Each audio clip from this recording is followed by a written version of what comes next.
What is going on, everybody? Welcome to the Week 15 edition, the Fantasy Playoffs edition, the Snowmageddon on Saturday games edition. Now we're into this part of the season. Weather, finally some weather, dude. The Good, Underworld. we haven't had weather since the torrential downpour that Justin Fields was in.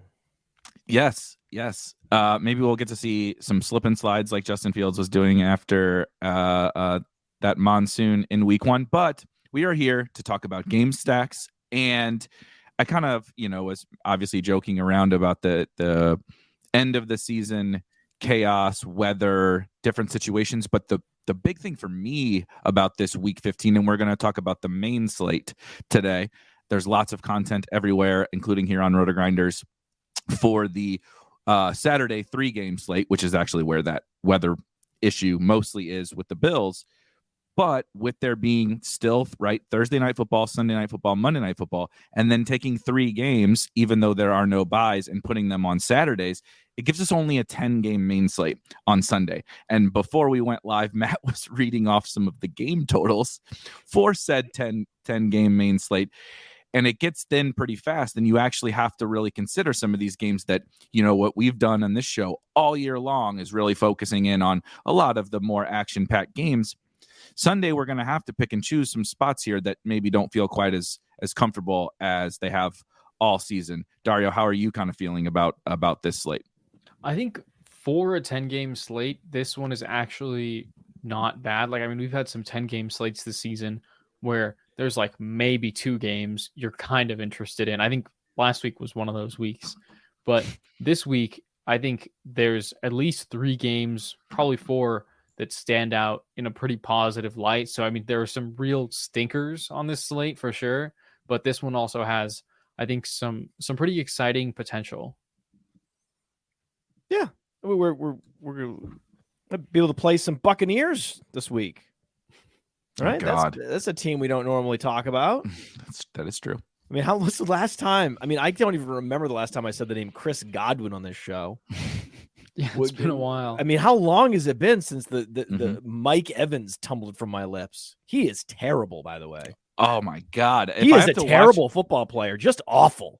If I have to watch him and Brady not connect on another pat, and they don't even come close. The one this past week was Evans is quasi open on a corner route in the end zone. He was open and Brady hit him in the ankle or something like that. It's they are just obviously there's a lot of things wrong with the Bucs, but Brady Evans is just a disaster connection right now. Can you imagine that was a big stack of yours in best ball? Thank God. Thank God Evans was expensive. Thank God. I know he was expensive enough, so probably not. But yes, that's definitely. There have been seasons in the past where that was something you built around. Mm-hmm. Woof. But I think there's, like Dario said, this slate is kind of exciting, but for weird reasons, right? There isn't any necessarily games to me that jump out as, there's no Chiefs Bills, there's no the Lions Coors Field-esque games that we get sometimes, I always think back to that Lions Seahawks game because that was the big Lions game that just truly blew up and everybody in the whole game went for 40 fantasy points, including TJ Hawkinson, who clearly that one still haunts me. But there are some intriguing games, and in particular, a few intriguing offenses where maybe the other side isn't quite as appealing, which makes this particular show kind of fun to talk through. And let's just go ahead and dive into the first one, which is the most obvious. I guess there's 2 that we could call the most obvious, but I'm going to say this one's the most obvious because there's a little more fight maybe in the other side, and it's Eagles-Bears. And this feels to me like the Eagles game last week, which we also discussed Eagles. We discussed, using some of the value which hit to get things like Jalen Hurts stacks into your lineups. And it feels so similar to me this week where if Fields and co can push back just enough, like Daniel Jones did, right? They got blown out, but they got to 17 points or something like that, just kept Hurts and everybody rolling enough that look what happens. The whole offense went off. Everybody, every key player, Miles Sanders, Devonta Smith, AJ Brown. And so I feel really good about the Eagles doing their thing against this Bears defense. But Dario, are we going to get enough pushback from the Bears, or just how are you kind of feeling about this game? I think this game, so Chase Claypool was ruled out just before we went live. Didn't have a chance to get that update into the projections because that literally was like 10 minutes before I hopped on the StreamYard here.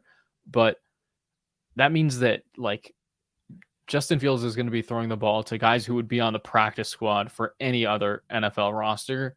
Cole Kmet is looking very chalky for good reason. He's been getting pretty healthy target shares. And then now he's going to be like by default the only guy for Fields to throw to this week. So I think that it's kind of tricky. I don't know if they're going to be able to push back. I think my hope is that Fields is able to engineer a couple drives with his legs, right? You get a couple scrambles, a long touchdown run maybe, and that's kind of how they're able to generate the offense. So I think another thing to note here is that the Bears defense has just been horrendous the last few weeks. Like they've taken a big step down. They traded away Roquan Smith and Robert Quinn. As we know, they were, kind of turning all their good players into future draft capital. And the result of that is your defense is going to suck. And that's what we're seeing. And the Eagles it's by measure, the worst defense in the league. It's the best defense to play against for fantasy football. All the points against, fantasy points against, position by position, you go down the board, you want to play the Bears. Absolutely. So let's just play the Eagles. So now you get the offense we always want to play, the best offense against the worst defense. And like I said, there's no weather, 27 degrees, 10-mile-an-hour winds, no precipitation in the forecast. Wheels up, baby. I think Fields, Dario, to your point, is just like kind of enough. It's crazy. We wouldn't have said this, in week 3 or something like that. But I think he's just almost like enough of a magician, if you will. And kind of their scheme can lend itself to that as well. Just, you get that guy, right? I'm not going to say he's Lamar or whatever, but how many times has Lamar single-handedly kept his team in games throwing to Demarcus Robinson and stuff? When you just have that dynamic player, I think Fields can do basically I think they're going to get the doors beat off him, but I think he can do what, Daniel Jones and the Giants did last week. It feels very, very similar to me. And so it just feels like wheels up on the Eagles. Mm-hmm. Yeah. No, so basically I just pulled up, you guys know Ben Baldwin's website with all the EPA per play, the defensive tiers, offensive tiers. Since week 10, the Bears defense is allowing 1.66 EPA per play. That's the same as a roughly somewhere between Dak Prescott and Jared Goff drop back per play basis. So their entire defense against run and pass is like facing an above average quarterback every single play right now. That is amazing. So I guess 2 parts to this question then. I think we've established we really like the Eagles here. Pretty much everybody. If you have an Eagles jersey and you're going to get out there onto the field, you probably are in a good spot. My 2-part question, Matt, is who should we focus in on, the Eagles, or how are you thinking about constructing your Eagle stacks? And do you need / want a bring back, right? A Kmet or one of these loser wide receivers or, anything? Poor Equanimous St. Brown, man. I mean, yes, if he's the first name that has to come out of your mouth. Just maybe Velus Jones will get his first target in like 6 weeks. Oh, no, it's not Velus Jones. Oh, my God. N'Keal Harry, just N'Keal Harry's bust of the too. world. You have Byron Pringle, dust. We have a dust and a bust. So it's dust busters at wide receiver. We'll go dust busters over losers. Far more kind than I. And then if I had to pick one, I would pick Equanimous as a guy that he can. They get him involved in the run game a little bit on reverses. He does have a nice target depth, but they also throw some screens to him. Like he's actually a functional wide receiver. So you'd be the one that I would use. But remember, with Justin Fields, we like to do the inverted stacks. Mm-hmm. We invented that whole new concept, the inverted stack, where you'd stack Fields with A.J. Brown and Devontae Smith. We did that because the Eagles were facing, or the Bears were facing, a pocket passer. Mm-hmm. So let's just get everything we want, and we'll invert the stack where it's Fields. Yep. I think it was Fields with Waddle and Hill. Right. Yep. That worked really well. I mean, that was another one of the many concepts we've invented and smashed as usual. However, I have a little concern here. First game back from the injury, 6 attempts after he was averaging 15 attempts prior. So he had 3 weeks with 15 attempts on average. Then he gets injured. Then he comes back, gets a 55-yard run. So he gave the yard, 71 yards, but only on 6 attempts. So I'm not sure. Like, it seems like we would go right back to the well with this Fields, Brown, Smith. It sounds fun, and I think we should do a few of those because they're fun. Mm-hmm. But there's really no reason to overthink this, right? It was just we just play Hurts, and you can run it back with some Komet. Are we running it back with David Montgomery? No, right? There's no one. How could you? Yeah, what? Not against this Eagles front No, seven. what? Like, you're hoping for tons of dump offs? Maybe no.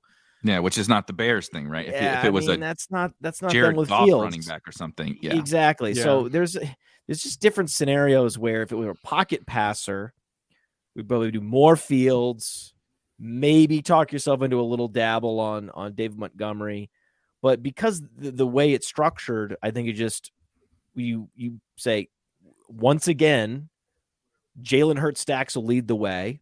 We've got these 2 receivers we care about, and that's it. And then, you go on to the next game. I don't really know what else to do.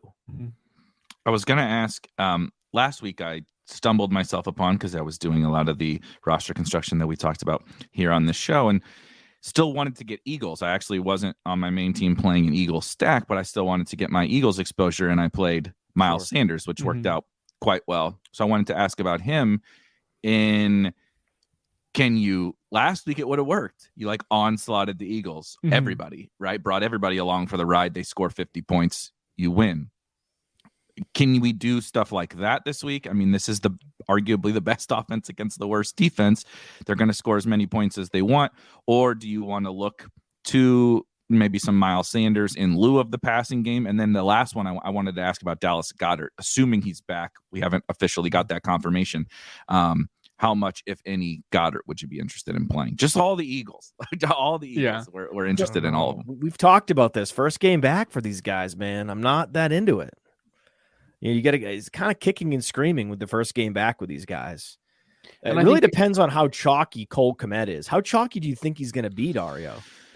I think the ownership projections had him pretty high up as the top tight end on FanDuel, 10% for the third highest tight end on DraftKings. So I guess a little bit more so on FanDuel. I think he's kind of he's the primary Bears weapon that people are going to play as a run back in this game. I think that is what happens. I think maybe even more so than his raw ownership.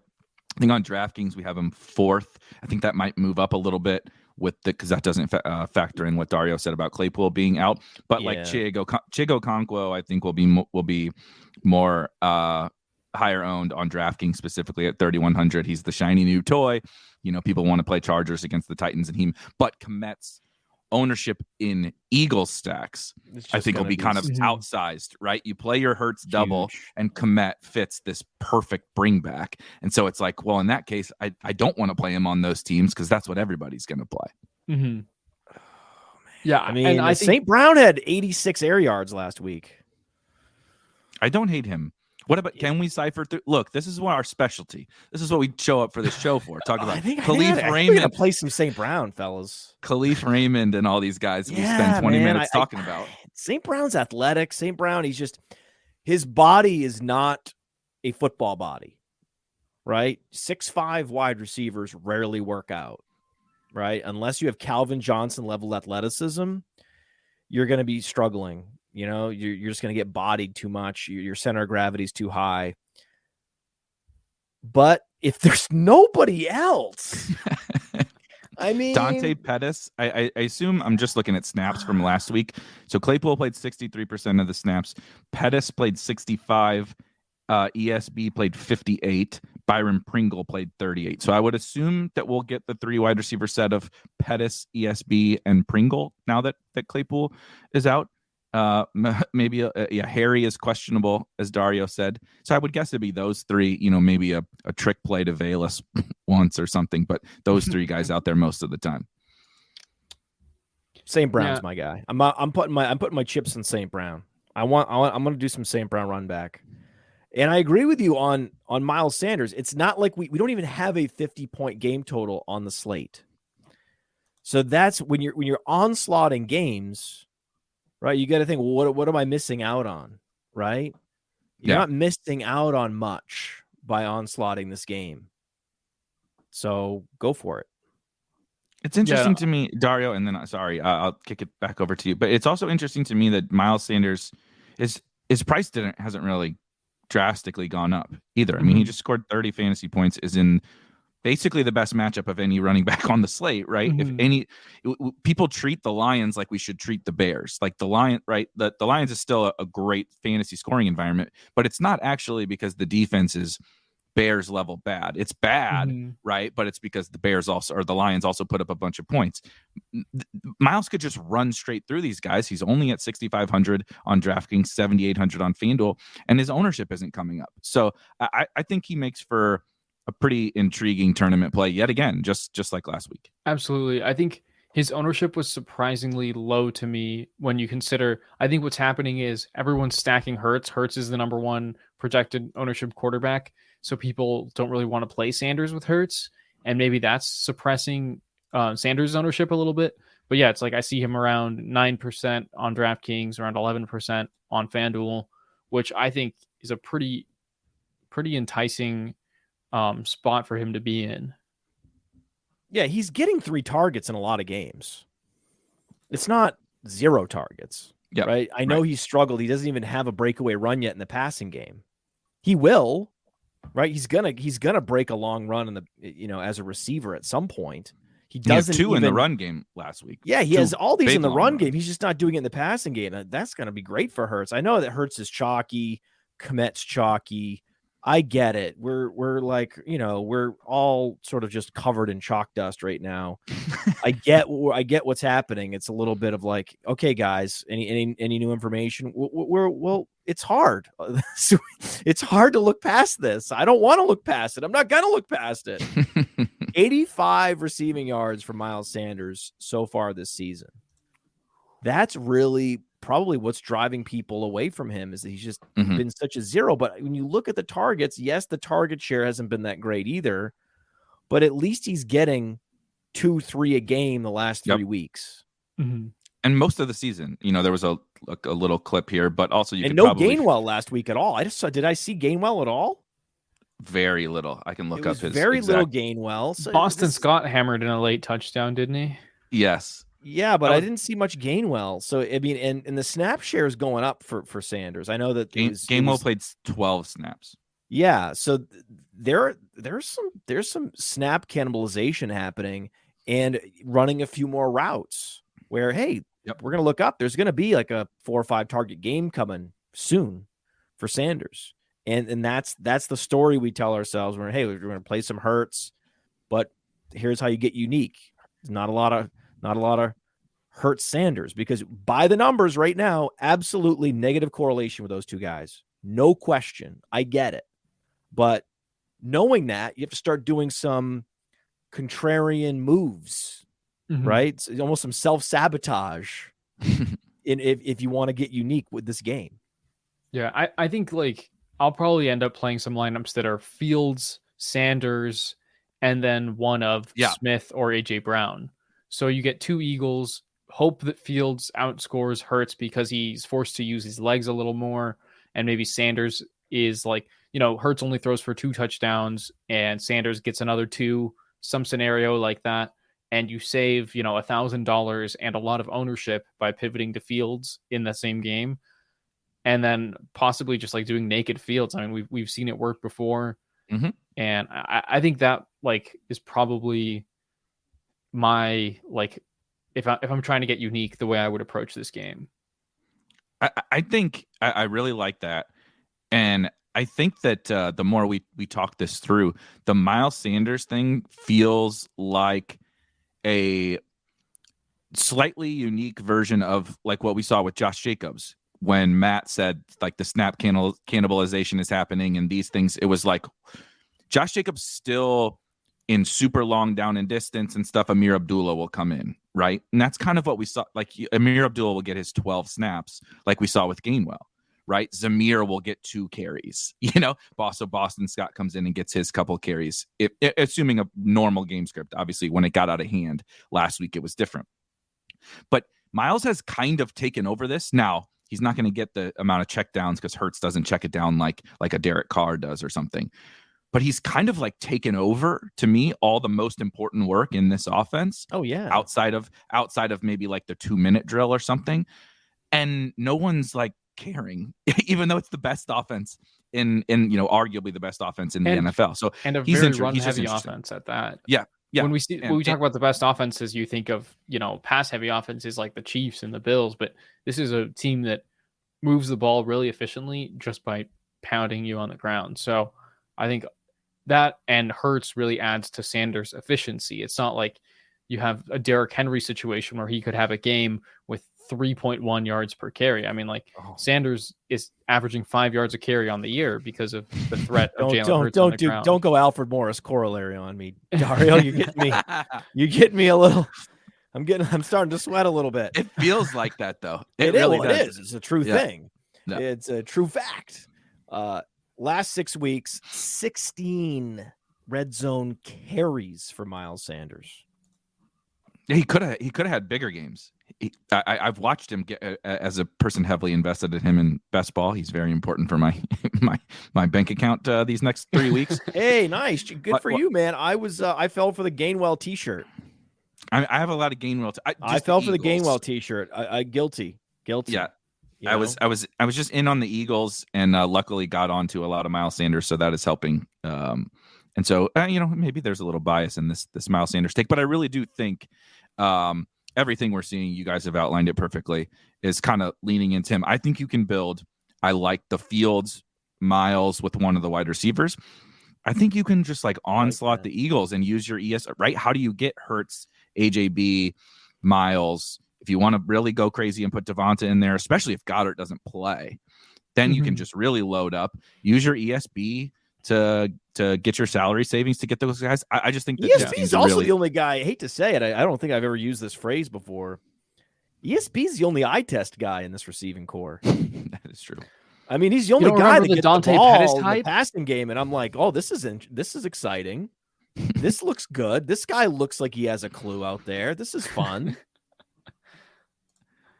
Please don't mention Dante Pettis, Dario. Remember how many years ago was it that Pettis was on the 49ers and he was Brandon Ayuk before Brandon Ayuk, except not good. That was like 2016, maybe. He got doghoused or whatever. He was like the breakout wide receiver pick on the dusty 49ers, and he just bent. He didn't even play. He's like Alberto. He's the wide receiver Alberto, basically.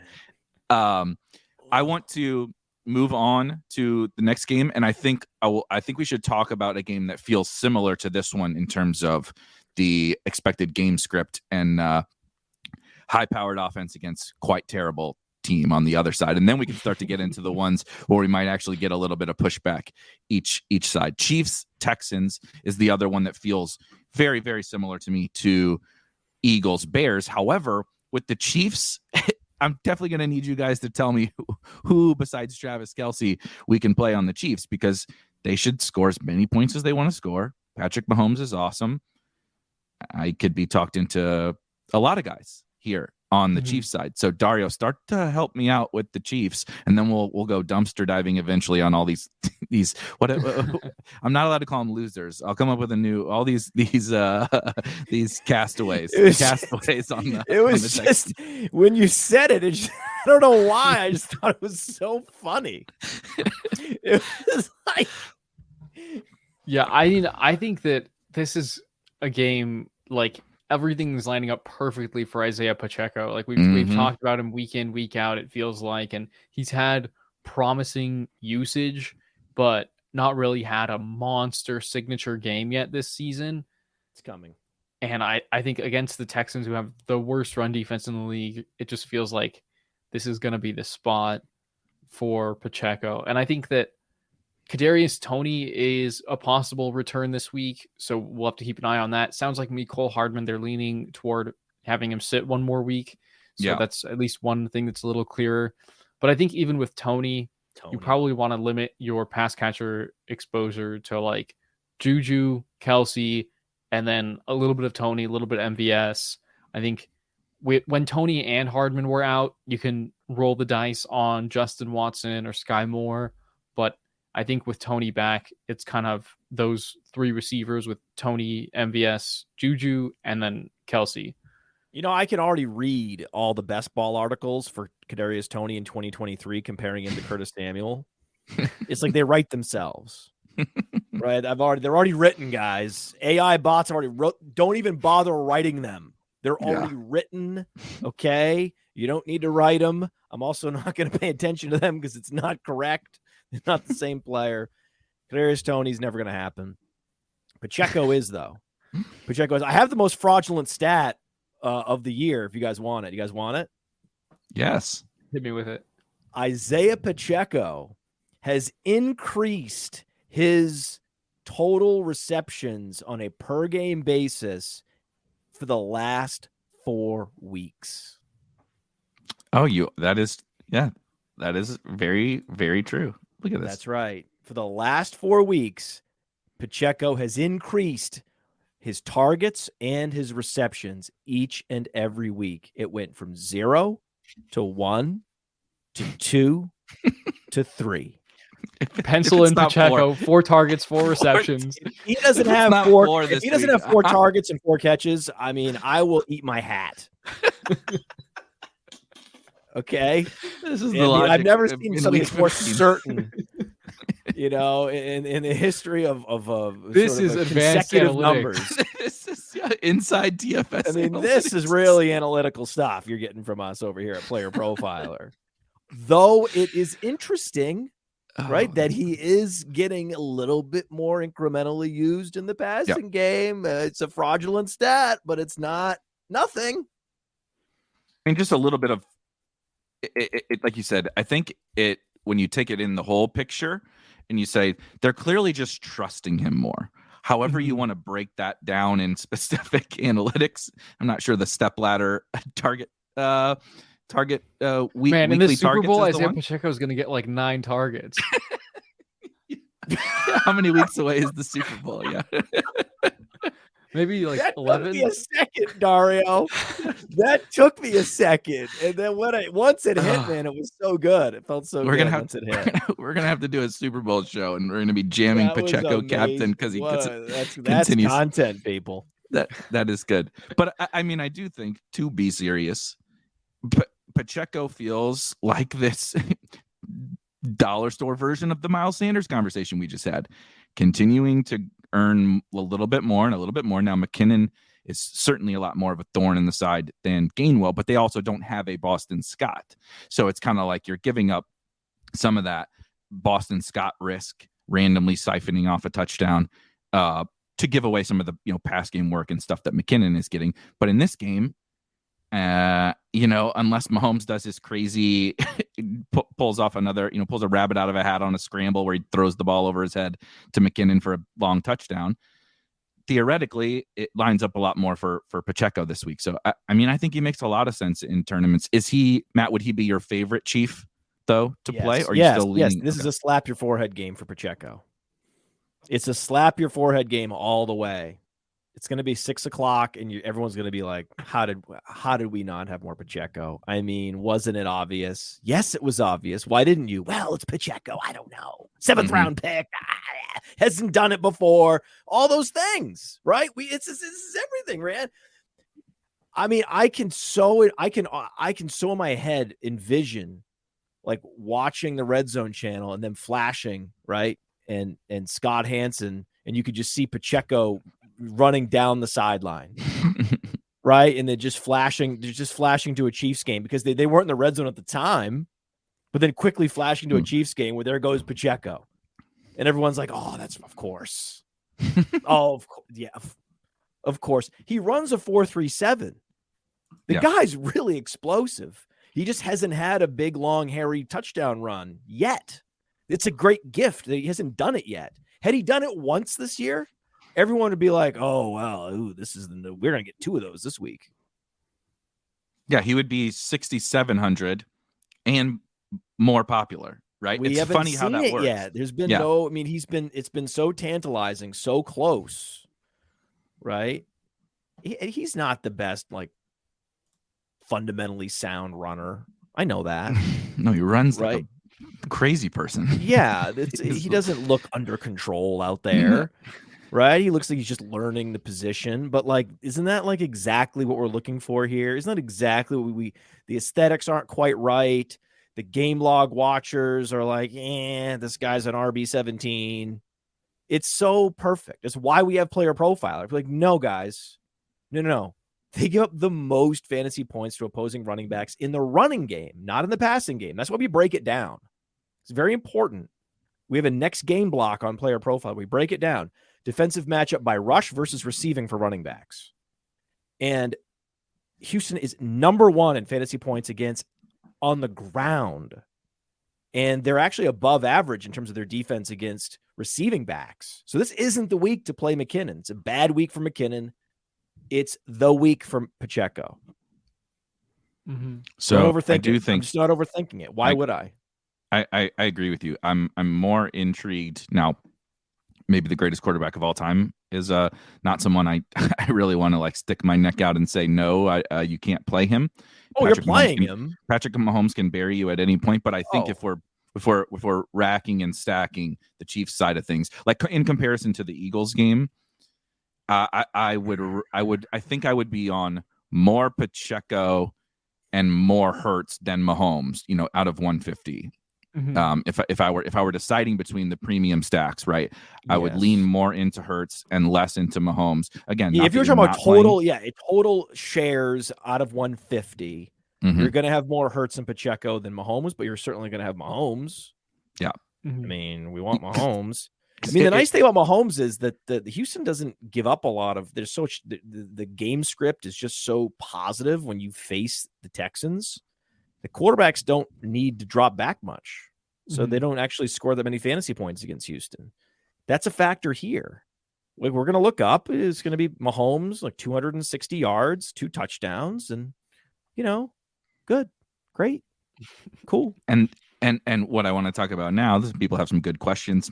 I have some questions about the Texans side of things. Is what we saw last week with them. Now, one could easily argue that was the most obvious situation of the Cowboys being the Cowboys and just letting the Texans, nearly beat them for some unbelievable reason. But if they can, do like what we talked about with the Giants last week against the Eagles and the Bears this week against the Eagles, and if they could do what they did against the Cowboys this week, I'm not saying they need to be beating the Chiefs, but pushing them, right? Scoring points. They scored a bunch of points last week against the Cowboys. If that happens, then your Mahomes stacks are like, oh, okay, now I don't have any Patrick Mahomes and the Texans are up 14-3, or whatever. Am I expecting that? Of course not. But I do think clearly there are Texans here that are going to get played in tournaments. Dameon Pierce is out. Brandon Cooks and Nico Collins are out again. So there's theoretical value here. But Dario, is there, was this a smokescreen last week? How do you feel about all this with these Texans? I just think that, Chris Moore, it's funny because I know you and I talked about Chris Moore weeks ago, Eric, and we were on him before anyone else knew. And then that last week was when he finally broke out in a big way. But I just think at 23% ownership, you're just taking on way too much risk. No. For what? No. Shut. He's the second highest projected player. Can you? I feel like this is every other weekend on this show. You guys do this to me. It's like a slap in the face. I'm like insulted. What? Yeah, Chris Moore was cute when it was 0.5% ownership. Oh my God! But this is extreme. I think that I'm surprised these people are just asking for just Philip Dorsett down their throat. Where's Burkhead's ownership because I would have thought that he'd be the chalk pivot. He's only, what is he, like less than 5K on DraftKings, isn't he? What the hell? Burkhead's way down here. Burkhead is 0.5%. 4,600, and he's 0.5% owned. Yeah, I want to hear what you guys are thinking about that backfield, though. Burkhead, Dare, are they going to bring Jared Dokes up or what? Well, Goombawale catches passes. That's the issue. Is if Burkhead's going to go into the Dameon Pierce role, that's a pretty shitty role for fantasy. Yes. I mean, I think that Burkhead has he's established himself as a pass catching back this year, but he hasn't had a game with more than 2 targets since week 7. So he kind of got phased out as the team started trusting Pierce more in the passing game. Right. And I think that all the change ups at quarterback, I don't think Kyle Allen was throwing as much to the running backs in general. Like Davis Mills was a big dump off guy. Rex Burkhead and Dameon Pierce both had healthy target shares for a little stretch there. And then, I mean, Burkhead hasn't seen more than 25% of snaps since also week 7. So he's kind of just been getting phased out in favor of Pierce for a little while now.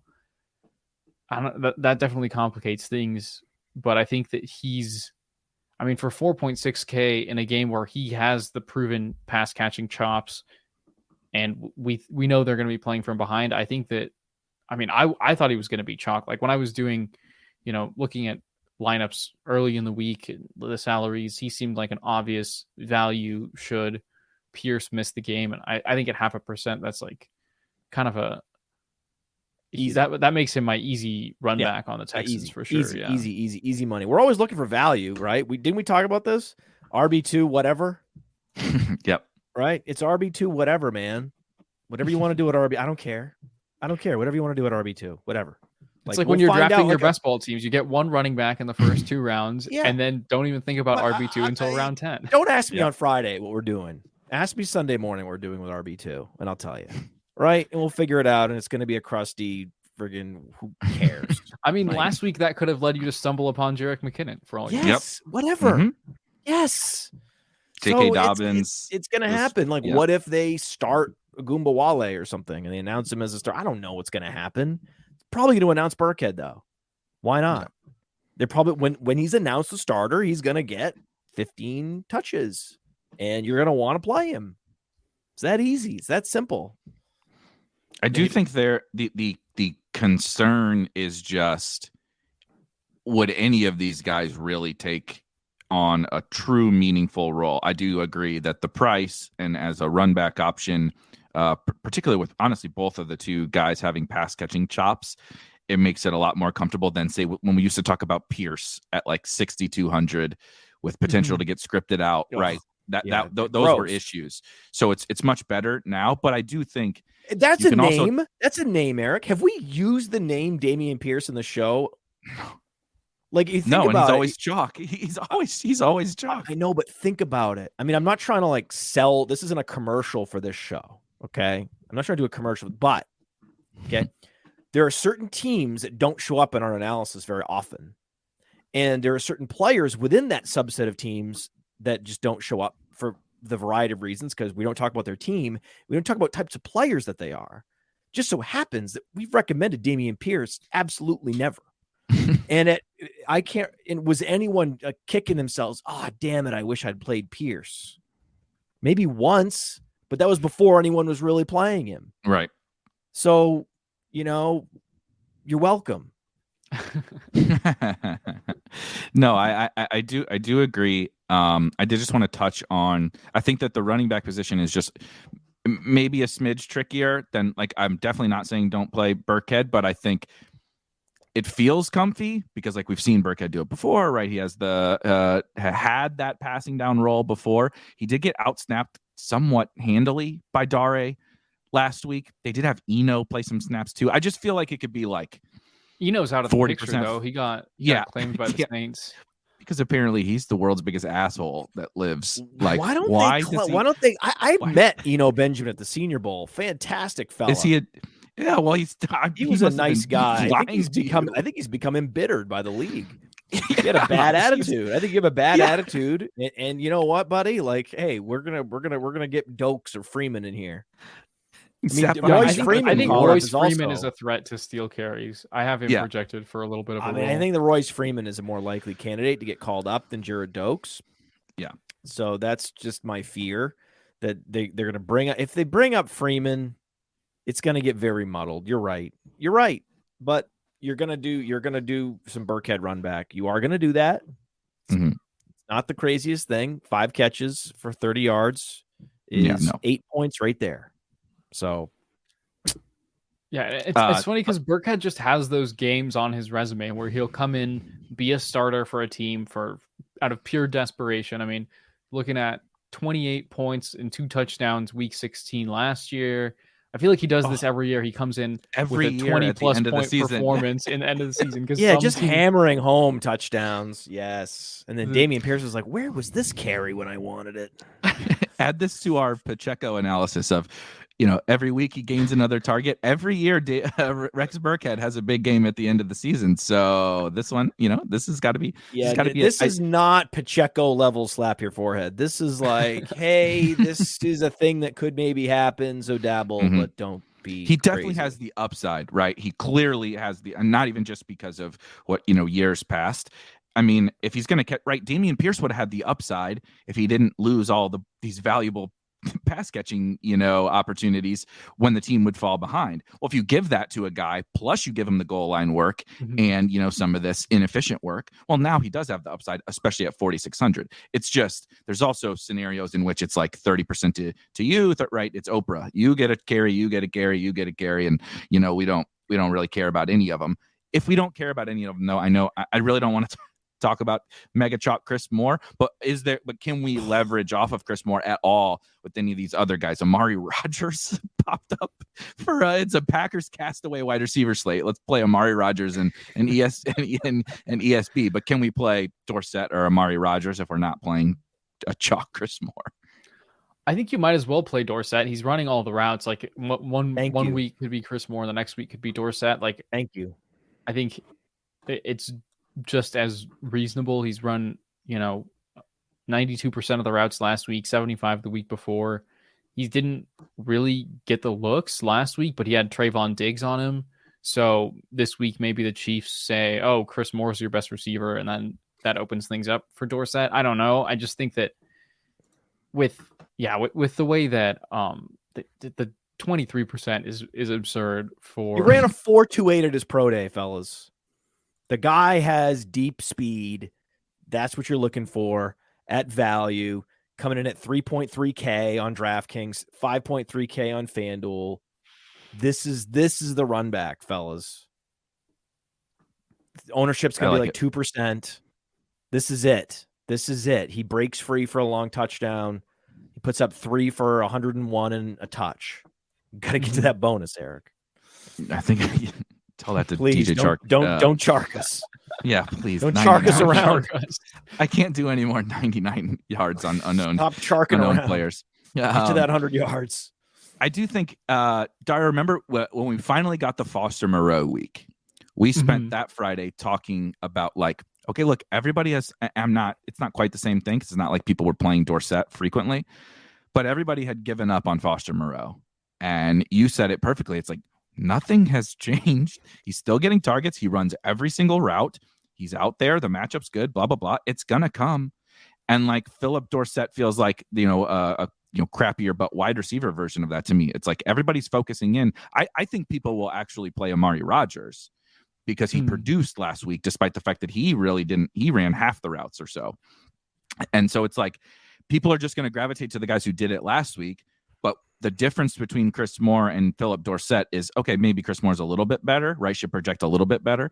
But I think we're really focusing in on the fact that he drew all those targets last week, when in reality, there's nothing in Chris Moore's history to say he earns that many more targets than Philip Dorsett does. So it just feels like that type of a situation. Let's play the guy that is doing the same thing as Chris Moore, basically, but it just has, the ball hasn't bounced his way quite the same. Totally. Yeah. And in some ways, Dorsett has some similarities to Pacheco in that way as well. Yeah. So that's what, 5.9K on DraftKings for Pacheco, 3.3 for Dorsett, right? You're spending less than 10K on 2 players. That's incredible value. That's a skinny stack of a game with one of the highest totals for two players that could get some, score 3 touchdowns between them. Mm-hmm. And like on your guys' point projections, it looks like there's about a 5-point gap between Moore and Dorsett. I have them a lot closer together on our projections at Player Profiler. It's more like a 2.5 point gap. So I think that I think that sounds a little bit closer to me.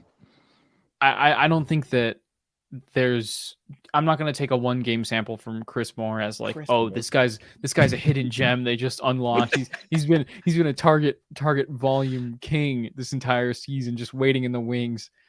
I don't think that's the case. I mean, we've seen 10 target games from Nico Collins week in and week out. So I think that this Texans offense is just kind of, they're just waiting for the draft to roll around. Let's be honest.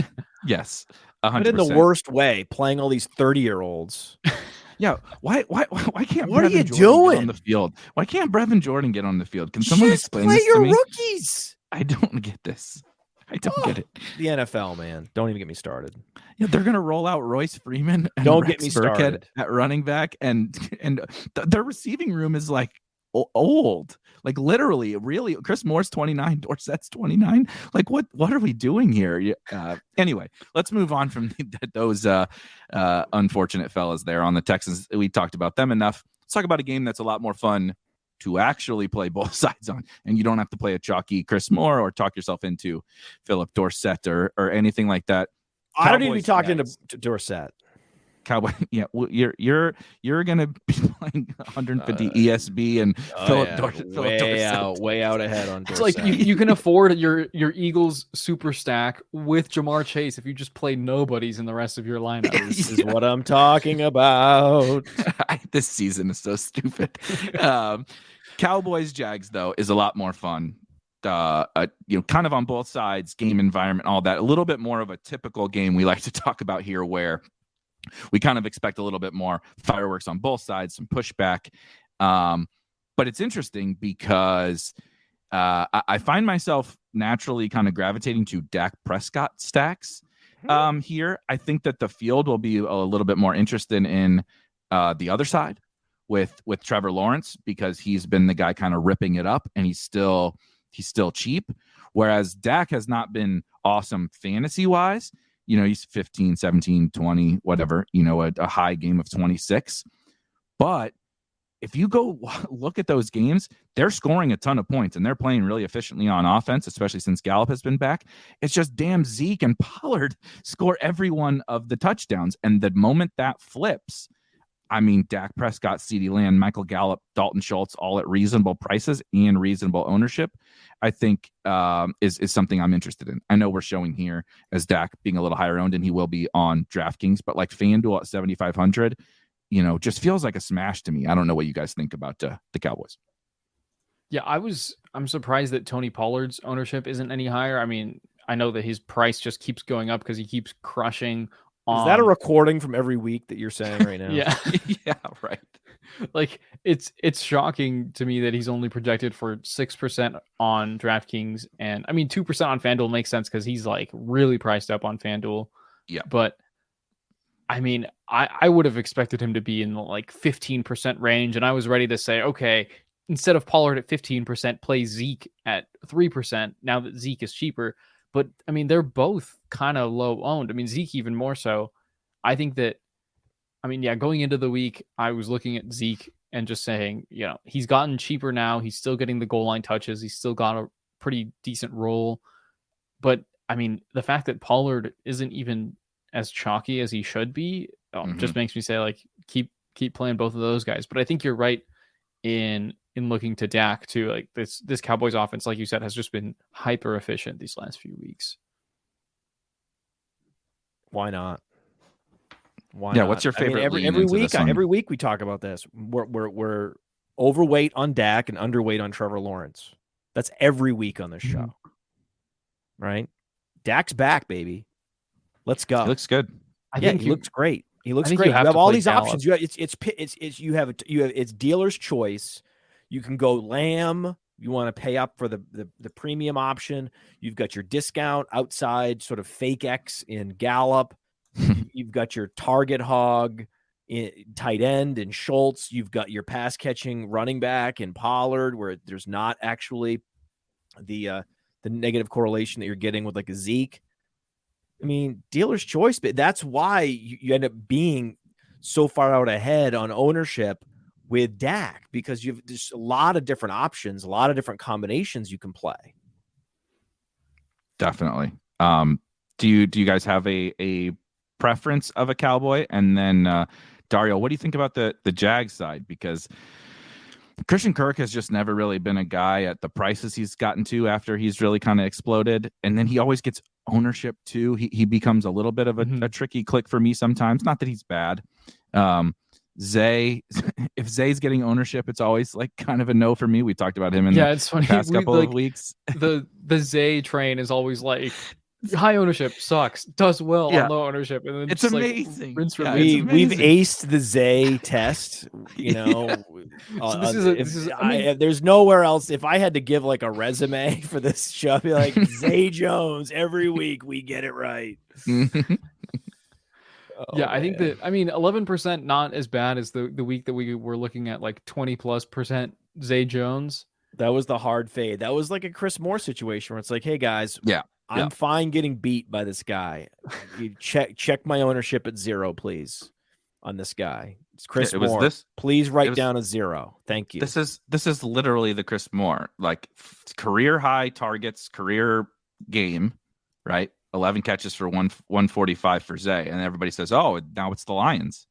Got to play him. Got to play Chris Moore on the bring back right to the Chiefs." He had the big game, and then 2 for 16 the next week. That's just what it feels like. And that's what I feel about Zay this week as well. Not just because he had a big game again last week, but this is a tougher spot, right? He's an inconsistent player. This is not the world's best spot. His price is like fine, but not great. Like, honestly, I've been joking about ESB and the kind of scrubby wide receivers we've been talking about. I would much rather punt with one of those guys than play Zay at his ownership. I think, even though like it's fine, like I'm 12% or whatever, but I'm just not excited about it. I'm struggling with the Jaguars because I'm not excited about it. I'm not excited about anybody. How can you get excited? It's hard to get excited. We're very much in a sort of a one-sided stacking week. I mean, last week, Evan Ingram, we kind of have to talk about that, right? I mean, 160 yards, 2 touchdowns, I believe was the stat line. He went full Hawkinson on us. Yeah. God damn it. Yeah. He went full, but by the answer to your question, Eric, the answer is Michael Gallup. So Michael Gallup has not been this cheap in my memory since maybe his second year in the league. It's been forever. 4.5K is as cheap as I've ever seen him. At least this year. Yeah. And then last year, I mean, we before the ACL tear, he was more expensive than that. So it's like, not, you're getting great value against the Jaguars. The targets are there, 7 targets a game. He's getting incrementally more confident in the knee as the weeks go on. We're going to look up one of these weeks and, what is it? 8 weeks into the season, post ACL recovery, the guy has one of these monster 120 yards and 2 touchdowns. And that's going to be like, well, yeah, that makes sense. We're X weeks in from the ACL recovery and he's finally fully confident and he played the Jaguars. It all lines up. And we just so happen to run into the lowest salary of the year for him. So I think it just makes too much sense.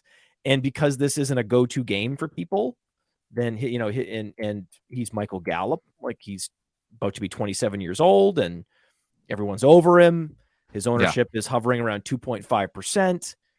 Everything is lining up for me with Michael Gallup this week. Not a guy we love to play. Not a guy but this would be the week. Mm-hmm. Yeah, and I think I mentioned this last week. I played him last week. I think he's been getting targets, at least 6 targets in 5 of the last 6 games. A lot of air yards, 71 air yards, 135, 76, 98.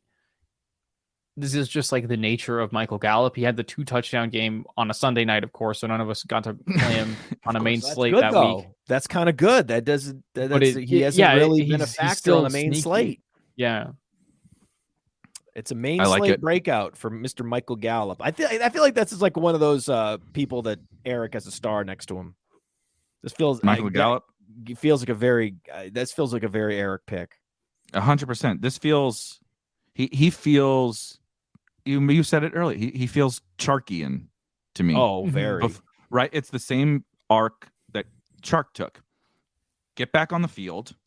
Right. That's step one. Get back on the field, start running all the routes, then start to get a little comfortable. And now you're getting the air yards, right? It hasn't popped in the box score. And and you get this amazing matchup. It's like that's what happened with DJ Chark, and then poof, Vikings game, right? Trayvon Campbell or whoever the hell.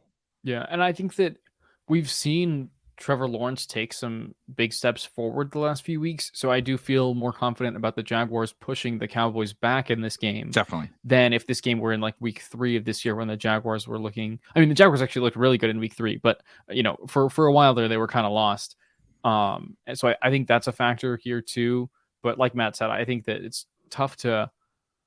I think we don't want to exactly chase the last week's result for Lawrence either. I think that the Cowboys defense is a very different beast than I think it was the Titans. Like the Titans pass defense is a joke that he shredded last week, which I think that's. But yeah, in summary, I think you can be hopeful that Trevor Lawrence can at least put up more of a fight than we might have expected. I don't mind point chase on Evan Ingram though. I was just gonna say he's kind of sign me up to point chase Evan Ingram. He's 3%. It's point chasing when everyone else is point chasing, right? Zay Jones. See, it's his teammate. When you point chase just to point chase, and all of our opponents are doing it, it's like, well, that's the easiest call not to do it. Exactly. But no one is doing this. Tight end as usual. I mean, Chig. I like Chig. Okay, I like Chig Okonkwo just fine. But that's the highest tight end on the slate. Well, that's point chasing. Right. Well, that is point chasing. And Chig, I mean, like, again, also like Chig, but he's still running less routes than Austin Hooper. Like, he's a Jonnu Smith. Yeah. But the shiny toys are so easy to spot. It's like, and so down the road, I can see it. Ingram then makes this bring back easy. That, like, who's to say? I know the matchup, right?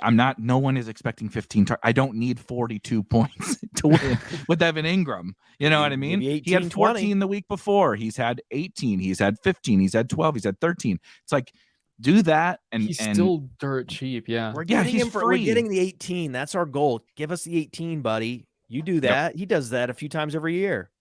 Yeah, so I like the Dak, CD, Gallup, Ingram is I really like in this game a lot as if you want to take Lamb out of there, I like Dak, Gallup, Pollard, Ingram. I think that's fine too. Yep, that's a great one. Just because running back Schultz has been. I mean, I think Dak Prescott just loves Dalton Schultz. I mean, it's funny the difference in Dalton Schultz stat lines. I know he was like dealing with an injury too, but the amount of times the looks that he gets from Dak Prescott compared to like when Cooper Rush was playing is night and day. Like Dak Prescott just loves throwing to Dalton Schultz underneath. I think these are probably my two favorite tight ends on the slate, cost adjusted. Obviously, Travis Kelce is everyone's favorite tight end every week. But I think, and Schultz is picking up a little bit more ownership.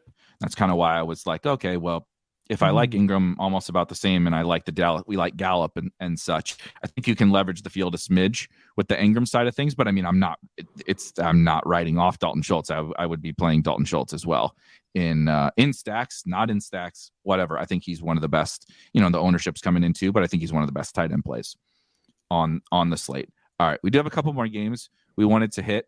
Let's do Chargers Titans, because I don't want to spend that much time talking about the Bucks. Sorry, Matt. No, I don't either. I just that they're even on the agenda was something. The Chargers, Titans being on the agenda is kind of fascinating too. But Chargers Titans is really fun because we have this Titans defense that Dario just outlined, particularly their pass defense. They do this stupid old school scheme like the Bucks did. Let's stop the run, and then we're going to be susceptible to the pass. While every other offense in the NFL, I don't know if anyone has told them this yet, but passing is actually more efficient than running the ball. So you're better off being better at stopping the pass than stopping the run. Mike Vrabel, if you're out there, it's amazing. Oh, Vrabes. But so we get it doesn't matter. It's like they're in a Chargers. division with Jacksonville, Indy, and Houston. It's not like they're gonna. I mean, if they do, wow, I guess Jacksonville could games. force this. They're 2 games behind, and they have to play each other one more time in Week 18. I'm kind of keeping an eye on that division race. Oh, that's a great point. I didn't realize they could have to play each other again. Oh wow, Jacksonville actually has a much better point differential as well. They could Tennessee could easily whittle this whole lead away just by running the ball. Unbelievable. I want this to happen so badly. I want this team to be held accountable. Yes.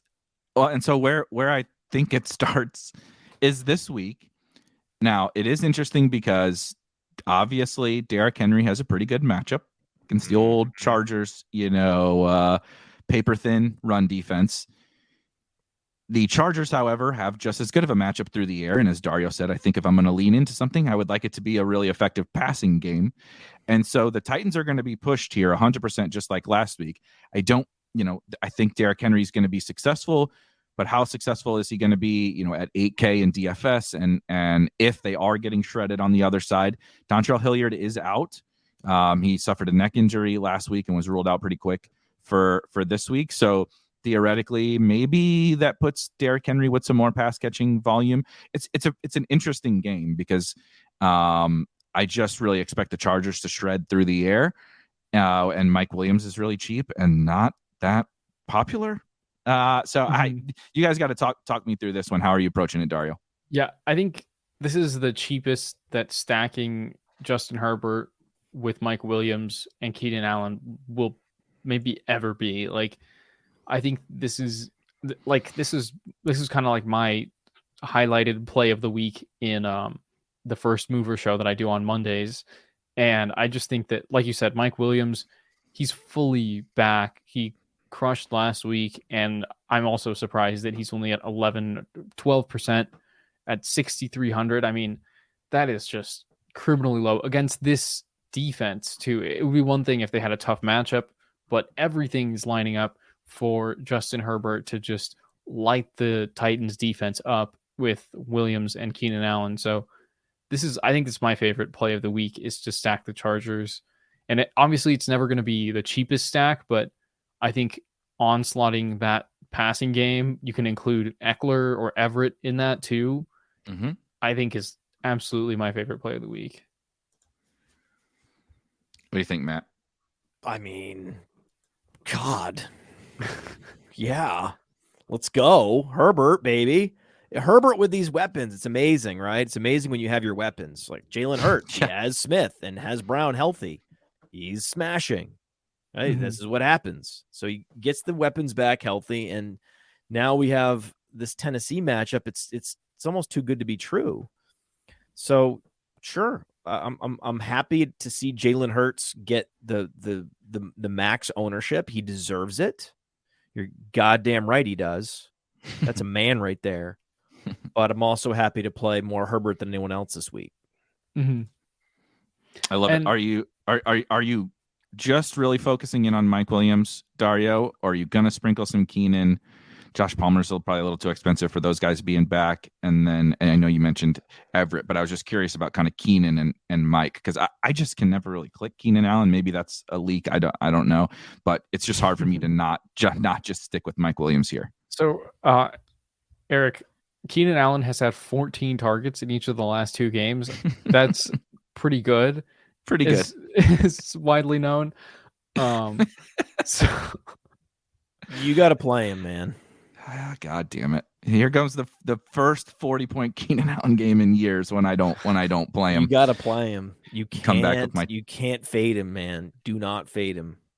So are you? I think you just want him in doubles. How are you kind of approaching the Herbert? Yeah, I think basically like I would mix and match between like Williams, Eckler, Allen, and Everett, probably in that order. Like, I think because Eckler is only like 8% projected ownership, Eckler's going to get his 10 targets. Like, I think there's going to be a lot of, like, my favorite double stack is probably Eckler and Williams, get the deep threat and the long, like the big touchdown threat in Mike Williams, and then Austin Eckler's like 12 underneath targets. I think there's probably a world where I'll build some triple stack lineups with Allen, Williams, and Eckler, and then, just like punt plays everywhere else. I do think that, I just talked about this when we mentioned Chig while we were talking about the last game, but I think that when you look at ownership, it makes a lot of sense to pivot to Hooper. Like, he could just as easily get the touchdown. He gets the red zone targets. He's running as many or more routes most weeks. I think that given the disparity in ownership, I think you probably pivot to Hooper, pay the extra. No, he's cheaper too. Because $100. Yeah, I was going to say cheaper. I get it, guys. We're talking about like a full blown tight end committee in 2022. Oh my God. The state of this tight end position, I can't do it. I can't go Hooper, you guys. I'm out. Okay. I am out. I'd rather go Cameron Braid or something. You guys want to go Hooper? Oh God. This is what we're talking about when you guys are doing Otten versus Braid. It's so bad. We got to change the conversation. This is terrible. Hooper versus Meanwhile, Cameron what Braid. I think is interesting. Yeah, I'll do you a favor. Okay. So what's interesting is you've got Everett sandwiched between Schultz and Kmet and Ingram. It's perfect. It's perfect. His price is up enough, 4.3K, where you're just going to get a lot of people not playing him because, like, hey, it doesn't work as well. I got to like double stack with the wide receivers, then I have my Ecklers, and in a vacuum, I absolutely love Everett. Baby. I think that's the story here at tight end. Is like we have plenty of choices this week at tight end. You have a Okonkwo, you can play him a little bit, though he is so chalky. The chalk might come down on him. That's hard for me to believe. I don't know. I'm still probably going to play some. I don't know. He was real chalky at 2,700 last week. Now it's a 400, but then he paid everybody off. So yeah, he's not. Hunter Henry's out there. Sure. There's just options, right? Yep. There's options. You got Dulcich against Arizona, I believe. Yep. Yeah. So there's this price zone, and there's a lot of options. I don't think you need to worry about Tennessee, and I'm not. But you're right. It's a bit tricky in terms of. Yeah, I think it's rarely play a non-mobile quarterback without a run back. That does not seem like a good idea. I feel like we got to find somebody. I don't dumpster diving for Austin Hooper, I think, is a mistake.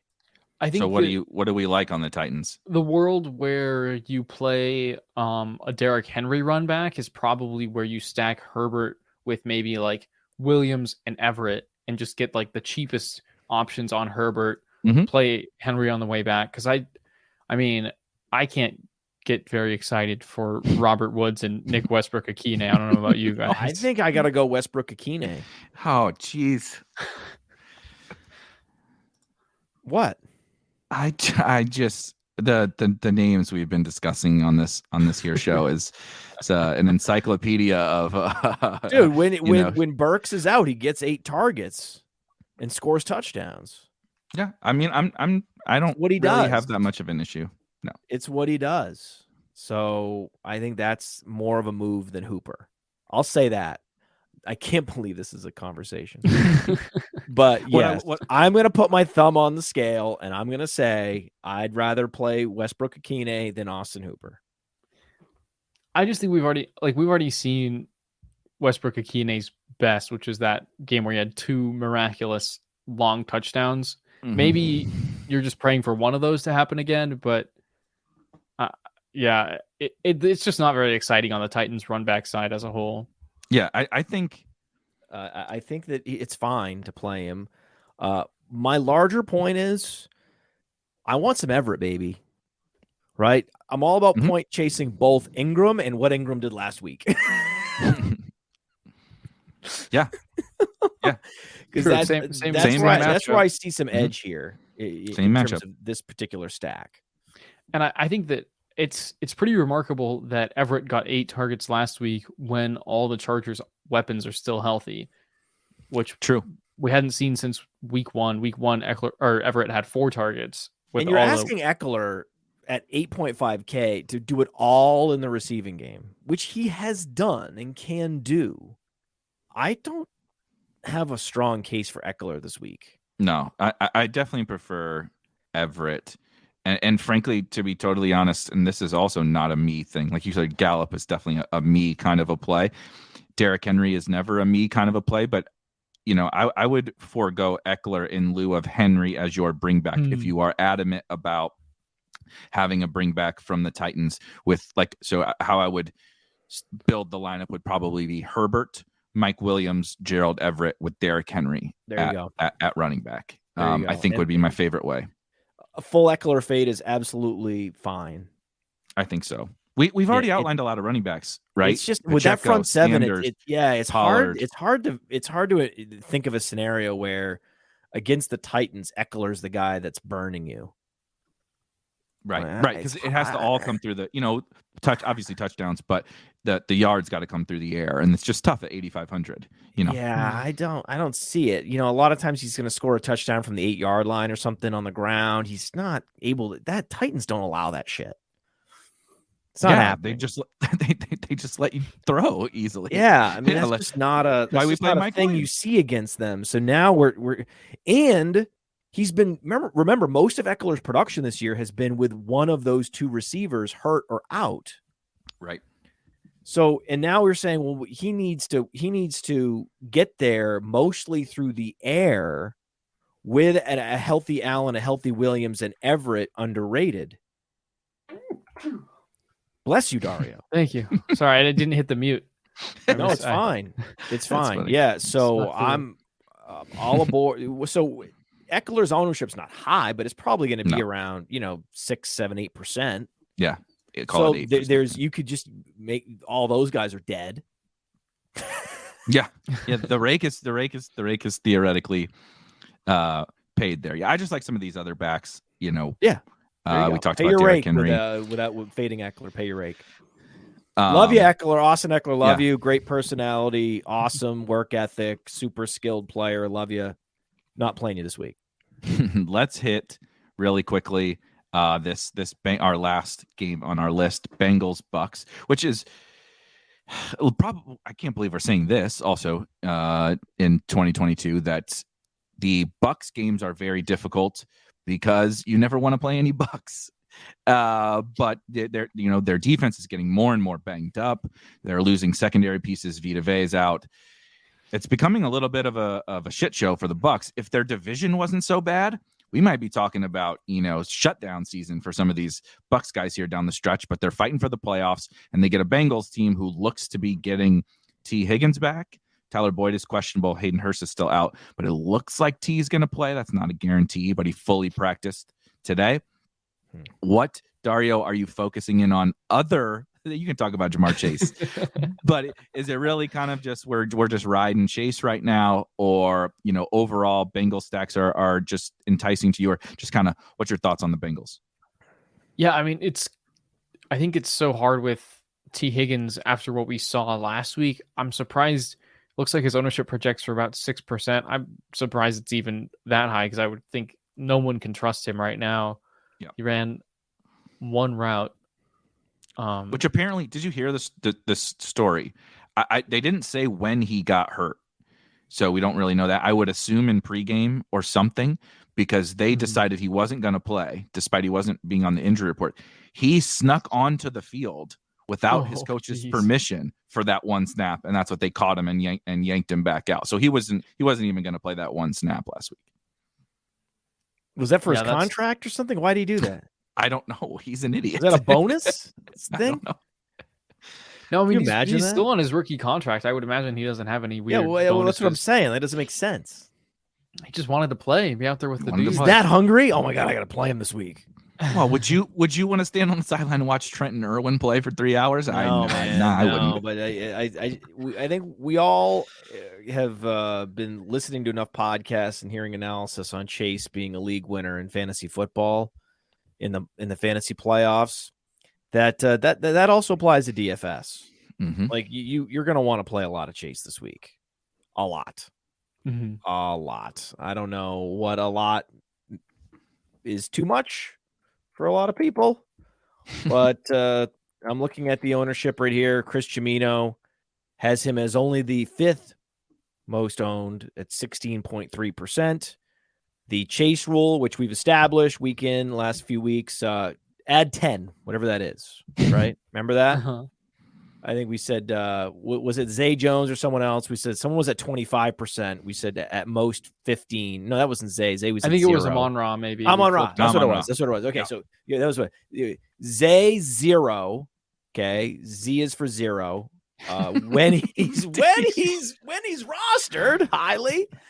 And then when we flipped the script, we said it was 15 chase, 25% ownership on Amon-Ra. We said flip it and go 15-25. So yeah, I think Jamar Chase floor in your portfolio 25%. Yeah, I think so too. I mean, the Bucs secondary is banged up. Jamel Dean was ruled out today. They have, I think, multiple guys on the IR. I'll pull up their injury report. Antoine Winfield is questionable, but I'm not sure that he's going to play either. Yeah, it's kind of a disaster. The Bucs are kind of Tom Brady threw his life away for this. Yeah. Yeah. Yes, he did. It's bad, but I think epic miscalculation there. I think it's mostly, this game is somewhat straightforward. Not saying you can't play a Mixon or a Higgins or whatever. I think that's a little bit of personal preference, but it really is just screams Jamar Chase. Everything that Matt said and Dario has said for weeks about Jamar Chase just feels like the smash in this game, particularly on the Bengals side. But can we get anything from the Bucs side? Or are we kind of just like Jamar Chase or bust? Chris Godwin, Mike Evans, we talked about how kind of bad everything's been, but you know, passing volume is going to be passing volume. They're going to throw. They're going to have to throw. Can we get any Evans, Godwin, etc. in our lineups? I think that Mike Hilton, I'm pretty sure, is the slot corner for the Bengals, and he's been ruled out. He's, pretty good player and a key part of their secondary. I think that Chris Godwin is the one guy who I'd be open to playing. I haven't checked the ownership on him yet this week because I feel like he's always one of those guys who projects pretty highly. Yeah, he's about 12%. Not, I would like that to be a little bit lower. I think you probably play a little bit less than that of Godwin, but I think that he's been Brady's go-to target lately. Like we said, Mike Evans has face planted the last few weeks. I think that that's the way to go. I mean, look at these are Chris Godwin's target shares or target per game since week 6: 12, 13, 11, 10, 8, 13, 13, 9. So you can pencil him in for at least 9 targets. And with the Bengals missing their slot cornerback, I think that could be just enough to be the run back you want. Godwin's going to have a week, baby. He's going to have a week. This feels like this is this is strikingly similar to the Michael Gallup situation. And imagine Michael Gallup, but really good.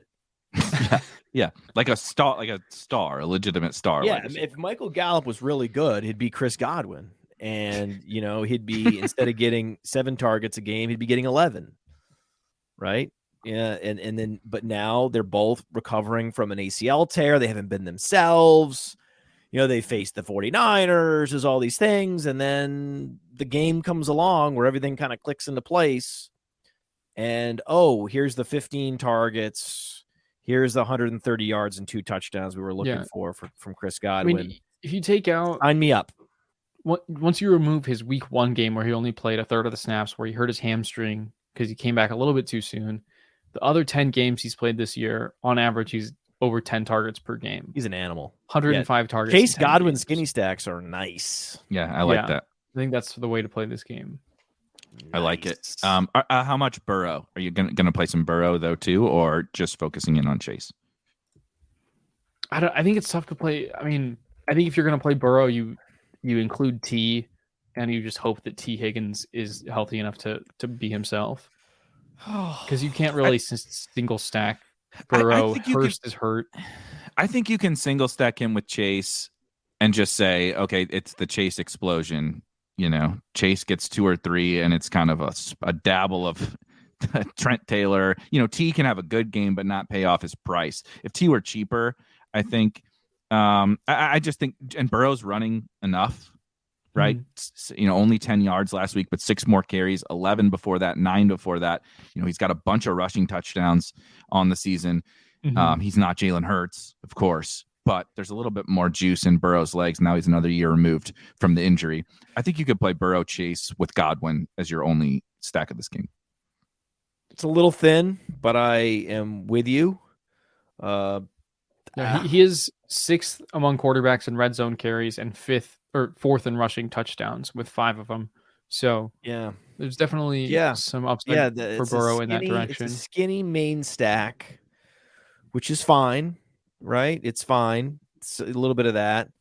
I think if you consider Hurts and Fields one quarterback, like in sort of your exposure to that game is X, and you're not going to play Brady. We're not going to play Tannehill. We're not going to play Texans quarterback. We're not going to play.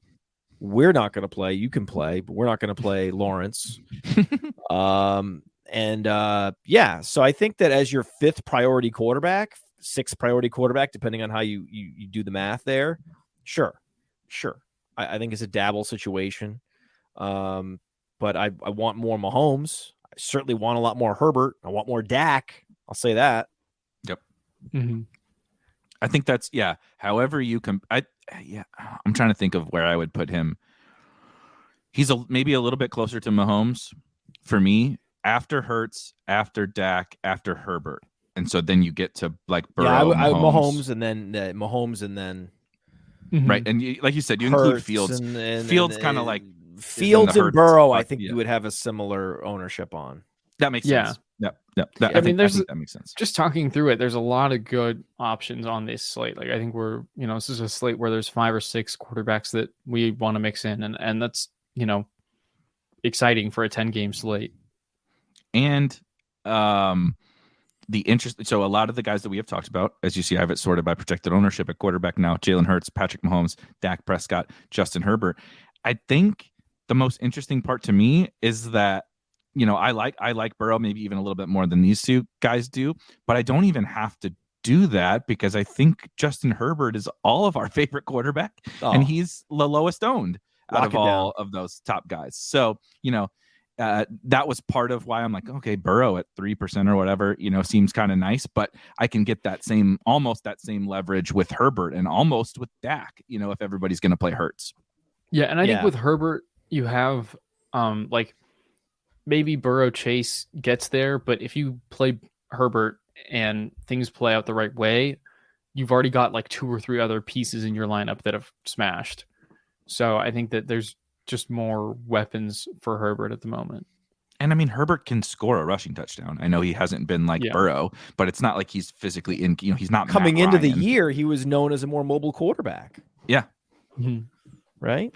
Yeah, and he's actually been, this was something every week when I'm doing our projections for Player Profiler, you kind of check on how much quarterbacks have been running the ball just to attribute them their share of the carries in an offense.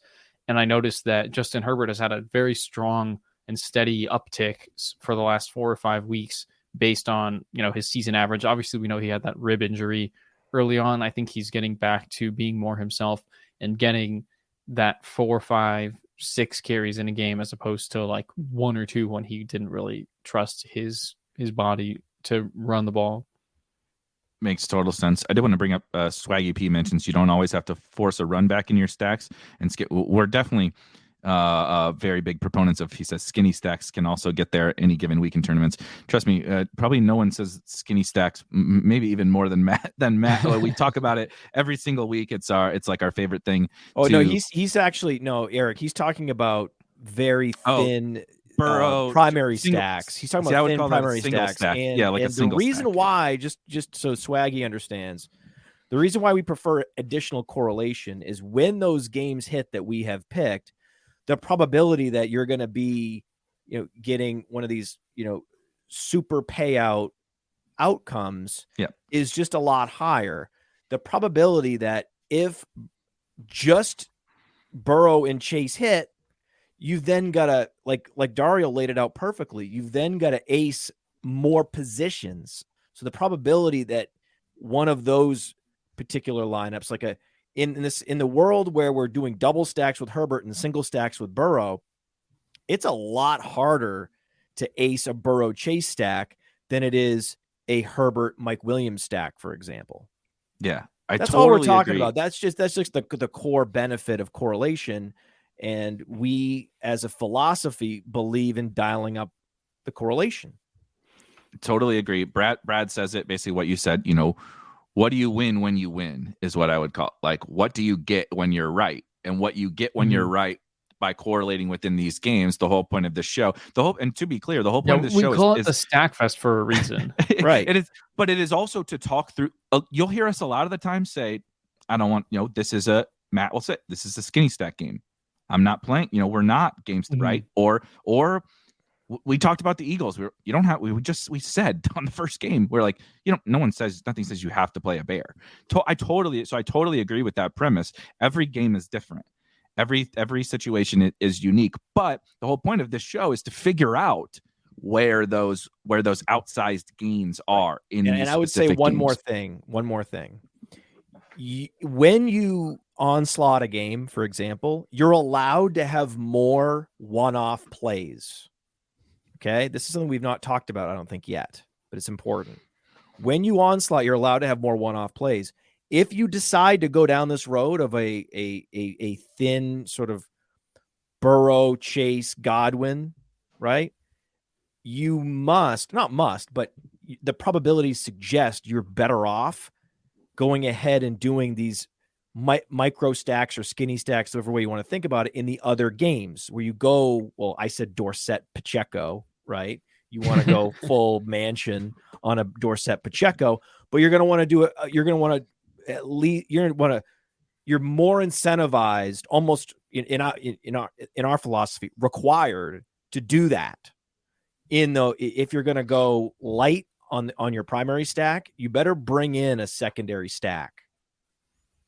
Yeah, it's there are a million ways to skin a cat. You will see good tournament teams that don't do all of these little things, but the whole premise You'll also see teams winning $1 million with no correlation. Yeah. Oh, that's the most frustrating. Yeah. It happens all the time, people. But I like to think about it as a DFS lineup is the equivalent of a parlay. You got to hit a very, very, very long parlay. And it's not like a parlay is easier because it's just like a yes, no. You got to hit the nuts. Like you have to hit the best. It's not just like, did this guy score a touchdown, right? This isn't the same game parlay. This is like you got to hit every leg of this parlay is a really low probability event. So in order to make it easier on ourselves, we correlate those events from within that, right? If Jamar Chase hits, well, Joe Burrow probably did well, right? But then Chris Godwin has more opportunity because he's in a better situation to produce, as that example from that. The Chargers, right? Derrick Henry I mentioned Derrick Henry, instead of Austin Eckler. Derrick Henry does the Derrick Henry, rips off a couple big long runs. Now Justin Herbert's down by 14. Now you got yourself a game-winning stack, right? It wasn't necessarily about the individual plays. It was about how you constructed that lineup to get less things right. That's really, you're just trying to make it easier on yourself. That doesn't mean it has to be, right? You'll see really good players that have some kind of crazy lineups, but they always do have some form of kind of correlation. It may not be the correlation you're thinking about. They may just onslaught the Eagles, right? You can take a tournament down that way with no bear or whatever, but there are forms of correlation. That's the point. That's really what we're trying to get to here. And on that note, as we get out of here, I don't think I have normally I can almost feel like I can guess what you guys are going to say here as we sign off on the show. I'm terrified Matt's going to pick Philip Dorsett as his conviction play. But if you have not watched the show, we always sign out with kind of a conviction call. What is the one thing you need to have in tournaments? And all three of us kind of come up with our own little guess here. Let's start with Dario. What's the week 15 tournament winner? I think for me, it's got to be the Justin Herbert to Mike Williams connection. I'm shocked it's not chalkier than it is. So hopefully I'm not jinxing that. But at this ownership, I think that's like a smash for me. Obviously, we like the DAX stacks and mega stacking the Eagles too. But I think the Chargers against the Titans, like we saw last week with Trevor Lawrence, just how susceptible this Titans pass defense is. I think the Chargers are still cheap because Mike Williams and Keenan Allen are kind of on the mend from injuries. There's just a lot of things coalescing in the right direction for Justin Herbert and Mike Williams. And then, whether it's Keenan Allen, Gerald Everett as that, extra piece in your double stack, I think that's the way to go. Yeah, I think we're going to see a bunch of players that are finally hitting their stride post-injury, whether it be even the mild injuries that didn't cost them games, from Justin Herbert and his rushing to Michael Gallup to Chris Godwin. I think this is a big week for that. It's also a big week for just not making it complicated. Fantasy football doesn't have to be hard. When the Chiefs play the Texans and they have a workhorse back, you play that guy whether he runs a 4.37 or not. It just happens this guy runs a 4.37. So fantasy football doesn't have to be hard. You can take the no-brainer plays and enjoy them even more when they're at low ownership for unspeakable, unknown reasons. And feel free to not play chalky bad players. All these very basic things. Don't make it hard. Don't overthink it. And enjoy these players finally rounding into form. Players that we love, like Chris Godwin. I love the rounding into form because it really does kind of encapsulate everything that we were talking about. Like you said, even like Mike Williams coming back from injury, Isaiah Pacheco rounding into form as a rookie, and my guy that I'm attaching onto here, Miles Sanders. You mentioned that you don't have to make fantasy football hard. Everybody's excited for the Eagles. No one's excited for Miles Sanders, who has 2 30-plus point games in the last 3. It's a dream. He's maybe even more so than Pacheco, taking on cannibalizing that backfield more for himself. And Matt cited all the red zone and goal line carries he's been getting. Miles Sanders just feels like an absolute stone cold smash to me. Playing with Pacheco, play your Chargers stacks, play the bleed backs on the Chiefs against the Texans and the Eagles against the Bears. That seems like a pretty good recipe to score some fantasy points to me. So tie that all together, and I think you got a pretty fun tournament lineup. And we didn't have to mention Philip Dorsett and Equinemius St. Brown, thankfully. So that'll do it here for us. RotoGrinders Player Profiler Stackfest for week 15. We will be back, of course, in week 16, hopefully to do some victory lapping. But good luck to everybody, and we'll see you next Friday.